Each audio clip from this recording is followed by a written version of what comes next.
Sunchuan nimish urush to'yib ko'rsatgan Luymongni zaharlab o'ldirib o'tdi. Yurak berib saqlab o'tgandan keyin filmning davomini ko'ring.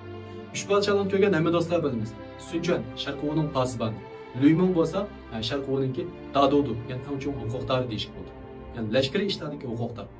Endi Luymong Guayini o'ldirib, Jingron tortib olib, cho'ng to'yib ko'rsatgandan keyin Sunchuan uningga zaharlab o'ldirib o'tdi.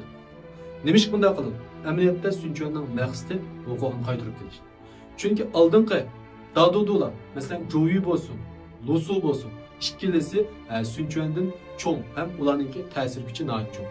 Bularda hukuk var, hem Sunchuan'ınki hukukunu asasen tatvagan değişik oldu. Demek ki Sunchuan bu yerde pasban boğan bilen nurgun nesini başvuramaydı.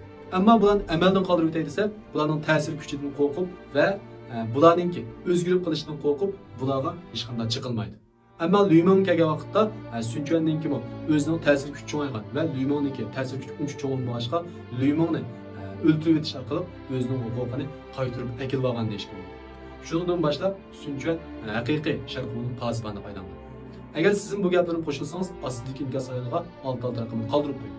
Uch podshohlikdagi har xil xodim boshqarish taktikalarini, İglik yatış taktiklerini, iglik tiklash bilimlerini öğrenmekçi olsanız, benim topuma kirdim. Ben şu topta 3 podshohlik ve karxana boshqarish deb sistemlik ders so'zlab berdim. Ayrim xonam uchur qilish orqali topga kirib olsangiz bo'ldi.